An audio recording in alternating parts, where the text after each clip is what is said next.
राधे राधे। आज हम अभी कुसुम सरोवर से मानसगंगा की तरफ जा रहे हैं। तो जब कुसुम सरोवर से लगभग 5-6 मिनट के डिस्टेंस पर ही ये जो रास्ता है जो इधर जा रहा है, ये शामकुटी के लिए रास्ता जा रहा है। इसकी पहचान एक ये भी है कि मेरे पीछे जो ये पोल है, इस पोल पर शामकुटी का एक छोटा सा बोर्ड भी लगा हुआ है। तो आज हम जाएंगे, जो ये रास्ता है ये शामकुटी के लिए भी जाता है, रत्न सिंहासन के लिए भी जाता है। तो चलिए चलते हैं। जय राधे।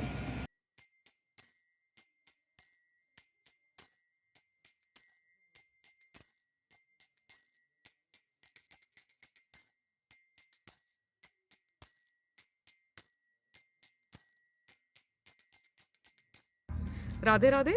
हम अभी परिक्रमा मार्ग से जो हमने रास्ता देखा था हम उस पर भी सीधे आए हैं। और सीधे आने के बाद में अगर हम इस तरफ राइट साइड की तरफ जाएंगे तो ये जो राइट साइड वाला रास्ता है रत्न सिंहासन और शामकुटी के लिए जा रहा है। आपसे बोलती रहूँगी।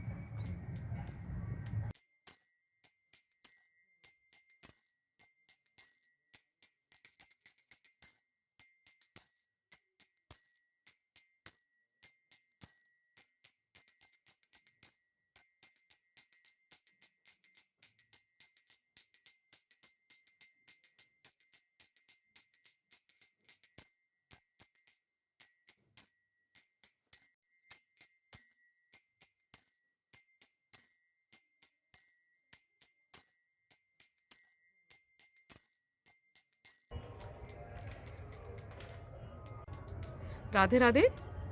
आप ये मेरे पीछे यहाँ पर ये श्याम तलैया के दर्शन कर रहे हैं। यहाँ पर एक डिवोटी हैं जिन्होंने हमें ये बताया कि इसे रत्न कुंड भी कहते हैं। इस रत्न कुंड पे यहाँ पर भगवान श्री कृष्ण ने राधा रानी का रत्न आभूषणों से श्रृंगार किया था, इसलिए इस जगह को रत्न कुंड भी कहते हैं।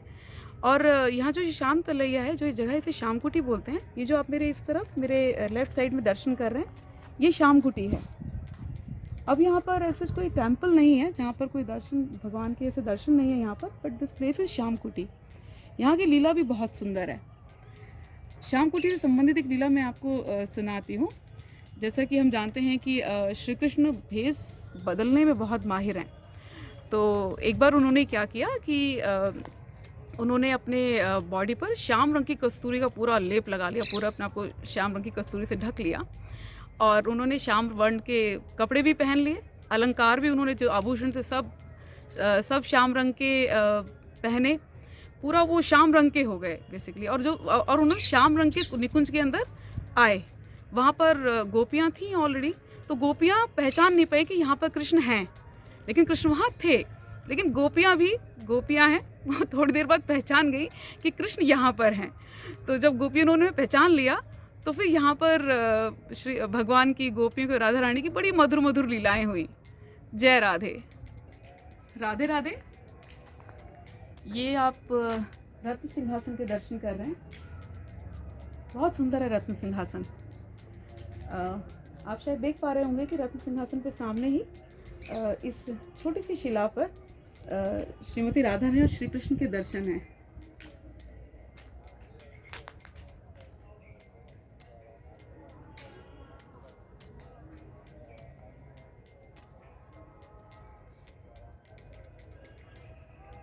देखिए, आप देख पा रहे हैं शिला पर श्रीमती राधा रानी और श्री कृष्ण के दर्शन। जय राधे। राधे राधे। अब मैं आपके साथ रत्न सिंहासन से संबंधित एक बहुत सुंदर लीला कथा शेयर करती हूँ। बहुत ही प्यारी लीला है ये। एक बार जब भगवान श्री कृष्ण ने गोवर्धन पर्वत को धारण किया, और तो उनके सारे ग्वाल सखा जो थे वो सब देख रहे थे कि हमारा जो फ्रेंड है कृष्ण, जो हमारा सखा है कृष्ण, कितना स्ट्रांग है। इसने गोवर्धन पर्वत जी को धारण कर लिया, उठा लिया कितने आराम से। और बहुत खुश थे इस बात पे, बड़ा उनको गर्व था कि ये हमारा फ्रेंड है, इतना स्ट्रांग है।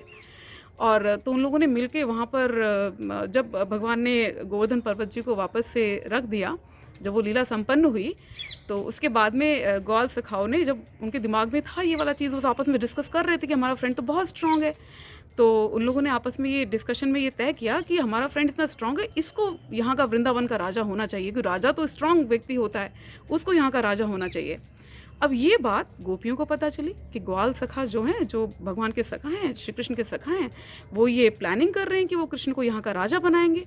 अब जो सखियाँ थी, जो गोपियाँ थी, अब वो सोचने लगी कि भाई हमारी जो राधा रानी है वो तो वृंदावनेश्वरी हैं, वृंदावन की महारानी तो वो है, ऐसे कैसे उनके अलावा कोई और किसी और को यहाँ का राजा बना दिया जाए, हमारी राधा रानी यहाँ की रानी है। अब उन लोगों ने आपस में डिस्कस किया। अब जब वो डिस्कस कर रही थी तो उन्होंने राधा रानी से भी वाली बात डिस्कस करी। अब राधा रानी बातें सुन रही हैं। अब गोपियों ने आपस में डिसाइड किया कि नहीं नहीं, ये नहीं हो सकता, कृष्ण कैसे यहाँ के राजा हो सकते हैं। अब कैसे इस बात को सॉल्व किया जाए। तो इसके सोल्यूशन के लिए वो सब पहुँची। उन सब ने तय किया कि हम पौंडमासी जी से सलाह लेकर आते हैं। पौंडमासी जी जो हैं योगमाया देवी हैं, और वो भाप जाती हैं, वो समझ जाती हैं कि अब कोई बहुत सुंदर लीला भगवान की होने वाली है, श्री कृष्ण और राधा रानी की होने वाली है। अब जब ये सब गोपियाँ मिलकर पहुँची पौंडमासी जी के पास में, तो उन्होंने वहाँ जाकर पौंडमासी जी को बताया, सारा वृतांत कह सुनाया कि जो सखा हैं वो कृष्ण को यहाँ का राजा बनाना चाहते हैं, लेकिन हमारी जो राधा रानी हैं ये तो यहाँ के वृंदावनेश्वरी हैं, यही यहाँ की महारानी है, ऐसा कैसे हो जाएगा कि वो उनको यहाँ का राजा बना देंगे।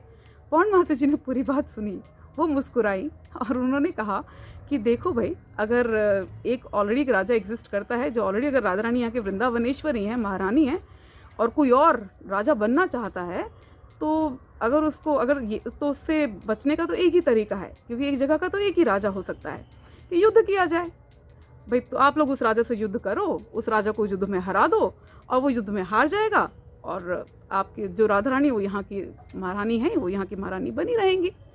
सखियों को ये बात समझ में आ गई, गोपियों की। हाँ, अब हम जाकर कृष्ण से युद्ध करेंगे और उन्हें युद्ध में हराएंगे, और हमारी राधा रानी का यहाँ पर आधिपत्य बना रहेगा, वो यहाँ की महारानी बनी रहेंगी।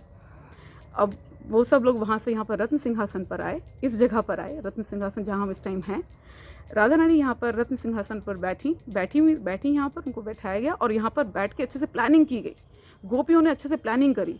तो ललिता सखी, विशाखा सखी, चित्रा सखी, इंदु रेखा जी, चंपकलता जी, सुदेवी जी, तुंग विद्या जी, रंग देवी जी, सब मिलकर यहाँ पर अच्छे से प्लानिंग की गई, ग्रुप्स बनाए गए, और बहुत सारी गोपियों को, सखियों को बुला लिया गया। अब हर ग्रुप की लीडर, ये अष्ट सखियाँ एक ग्रुप की लीडर बन गई। जैसे ललिता सखी एक ग्रुप की लीडर थी, उस ग्रुप में बहुत सारी और सखियाँ थीं उनके साथ में उस ग्रुप में। ऐसी विशाखा सखी जी का एक ग्रुप बन गया, तुंग विद्या जी का एक ग्रुप बन गया, चित्रा जी का एक ग्रुप बन गया, चंपकलता जी का ग्रुप बन गया, रंग देवी जी का एक ग्रुप बन गया, इंदु रेखा जी का एक ग्रुप बन गया, और सुदेवी जी का भी एक ग्रुप बन गया। इस तरह से सब सखियों ने अपने अपने ग्रुप बनाए और प्लानिंग किया कि हम चारों तरफ से कृष्ण को घेर लेंगे और उन्हें बंदी बनाकर आज यहाँ लेकर आएंगे। तो अब सब सखियाँ वहाँ से पहले पता लगाया गया कि कृष्ण कहाँ पर बैठे हैं अपने सखाओं के साथ में। तो जब ये पता चल गया कि कृष्ण किस कुंज में बैठे हुए हैं अपने सखाओं के साथ में, कहाँ पर बैठे हुए हैं, अब ये सब सखियाँ अपने अपने ग्रुप्स के साथ में वहाँ पहुँच गई। चारों तरफ से कृष्णों को, उनकी मंडली को घेर लिया, और वो भी वहाँ पर तैयार नहीं थे किसी भी तरह के युद्ध के लिए, किसी भी तरह के हमले के लिए तैयार नहीं थे, और इन्होंने एकदम से आक्रमण कर दिया उनके ऊपर। अब वो भी हक्के बक्के रह गए कि अचानक सडन आक्रमण कहाँ से हमारे ऊपर। अब सखियों ने उन्हें वहाँ पर बंदी बना लिया, और बंदी बनाने के लिए उन्होंने क्या किया कि कृष्ण को और उनके सखाओं को, जो बहुत सुंदर सुंदर फूलों की उनके पास मालाएं थीं, उन फूलों की मालाओं से उनके हाथों को बांधा, और अच्छे से उनको बांध कर और पकड़ कर वो लोग राधा रानी के पास में लेकर आ गए। और जब वो ये राधा रानी के पास लेकर आए तो सखियों ने कहा, ये भाई ये हारा हुआ राजा है, ये तो हार गए हमसे युद्ध में, अब तुम स्वीकार करो कि राधा रानी यहाँ के वृंदावनेश्वरी हैं, यही यहाँ की महारानी है। कृष्ण तो इस तरह के मौक़ों की तलाश में रहते हैं कि वो राधा रानी की सेवा कर सकें, उन्हें खुश कर सकें। अब कृष्ण को ये मौका बहुत अच्छे से मिल गया। कृष्ण राधा रानी के सामने गए और उन्होंने अपना हाथ जोड़कर उनको कहा कि हाँ, आप ही यहाँ की महारानी हैं, और मैं स्वीकार करता हूँ कि राधा रानी वृंदावनेश्वरी हैं। अब तो फिर सखियों ने बोला कि नहीं, ऐसे सिर्फ इतना बोलने से काम नहीं चलेगा, आपको राधा रानी का अभिषेक भी करना होगा, और अभिषेक करके ये एक्सेप्ट करना होगा कि राधा रानी यहाँ की महारानी है। कृष्ण ने कहा good, okay, he was happy, वो बहुत खुश हुए, हाँ बिल्कुल अभिषेक के लिए तैयार हैं। तो जैसे ही कृष्ण राधा रानी का अभिषेक करने के लिए चले तो राधा रानी एकदम से शर्मा गई, और वो शर्मा गई तो उन्होंने कृष्ण को उनका हाथ पकड़ा और उन्हें अपने बराबर में प्यार से बिठाया। और तो फिर गोपियों ने और सखियों ने और सखाओं ने, दोनों ने मिलकर यहाँ पर राधा कृष्ण दोनों का श्रृंगार, वो अभिषेक किया, उनका श्रृंगार किया, दोनों को सजाया और उनकी आरती की।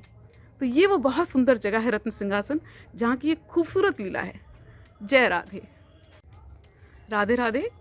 अब एक और बहुत मधुर लीला रत्न सिंहासन की। एक बार क्या हुआ, यहाँ पर श्री बलराम जी, श्री कृष्ण, गोपियाँ और राधा रानी सब मिलकर यहाँ पर होली लीला कर रहे थे। सब होली खेल रहे थे, मतलब उनके हाथ में पिचकारियाँ थीं, एक दूसरे को पिचकारियों से रंग डाल रहे थे, एक दूसरे पर गुलाल फेंक रहे थे। और यहाँ पर कुछ एक गोपियाँ मृदंग बजा रही थीं, कुछ करताल बजा रही थीं, कुछ और वाद्य यंत्रों को बजा रही थीं, और कुछ गोपियाँ बहुत सुंदर सुंदर राग गा रही थीं। तो बड़ा बड़ा दिल को लुभाने वाला यहाँ पर दृश्य था। और होली लीला चली रही थी, हंसी खेल ये सब चल ही रहा था। तभी वहाँ से एक कुबेर जी के अनुचर हैं शंखचूड़। तो शंखचूड़ वहाँ से गुजर रहे थे। तो शंखचूड़ ने जब देखा गोपियों पर उनकी नज़र पड़ी, गोपियाँ बहुत सुंदर हैं। अब जब उन्होंने गोपियों को देखा, अरे वाह, उन्होंने उनको बिल्कुल साधारण स्त्री समझा। तो उन्होंने देखा, अरे वाह, इतनी सुंदर सुंदर स्त्रियाँ यहाँ पर। तो उनको देखकर उनके मन में बड़ा लोभ आ गया स्त्रियों के प्रति। वो सिर्फ उनको स्त्रियाँ समझ रहे हैं, गोपियों को। और उन्होंने शंखचूड़ जी ने, जो वहाँ पर कृष्ण बलराम थे, उनको एक साधारण मनुष्य समझा। तो जब शंखचूड़ ने सोचा कि ठीक है, मेरे को ये इतनी सुंदर स्त्रियाँ, मुझे इनका हरण करके अपने साथ लेके चले जाना चाहिए। तो वो शंखचूड़ वहाँ पर आए और उन्होंने गोपियों को एक हरण करने के उससे उद्देश्य से उनको पकड़ना शुरू किया, उनको एक तरफ इकट्ठा करना शुरू किया। तो गोपियों ने वहाँ पर चिल्लाना शुरू कर दिया, राम कृष्ण। वो बलराम जी के लिए राम, श्री कृष्ण, बलराम जी को राम कहकर और श्री कृष्ण के लिए उनको शोर मचा रही थी, उनको हेल्प के लिए बुला रही थी कि आओ और हमें बचाओ, राम कृष्ण, ऐसे वो चिल्लाने लगी ज़ोर ज़ोर से। तो एकदम से कृष्ण वहाँ पर तेज़ी से आए। उन्होंने जब आवाज़ सुनी तो वहाँ पर तेज़ी से आए और उन्होंने देखा कि शंखचूड़ गोपियों को हरण करने की कोशिश कर रहे हैं। तो वहाँ पर श्री कृष्ण ने शंखचूड़ का वध किया, उनके पीछे भागे और उनका वध किया यहाँ पर। अब शंखचूड़ का जब वध, शंखचूड़ के यहाँ पर मस्तक पर एक शंख जैसी बहुत सुंदर मणि है, बहुत चमकती है वो मणि। तो उन्होंने उस मणि को, जब उनका वध करके, शंखचूड़ का वध करके, श्री कृष्ण ने उस मणि को वहाँ से उनके माथे से निकाला और उन्होंने बलराम जी को दे दिया। बलराम जी ने उस मणि को धनिष्ठा जी को दिया और धनिष्ठा जी ने वो मणि श्रीमती राधा रानी को दी। तो ये एक बहुत सुंदर लीला यहाँ रत्न सिंहासन की। जय राधे। राधे राधे। ये बहुत सुंदर एक पेड़ के आप दर्शन कर रहे हैं यहाँ पर। जो डिवोटीज हैं, रसिक भक्त हैं, वो इस पेड़ के विषय में कहते हैं, ऐसा मानते हैं कि ये जो पेड़ है, ये है श्री कृष्ण। और आप इस पेड़ के ऊपर एक ये बेल के दर्शन कर रहे हैं। ये बेल इससे ऐसे करके लिपटी हुई है, देख रहे हैं ये वाली बेल। इस बेल को कहते हैं राधा रानी, जैसे कृष्ण से राधा रानी लिपटी हुई है, ऐसा इस पेड़ को देखकर रसिक भक्त बोलते हैं। जय राधे।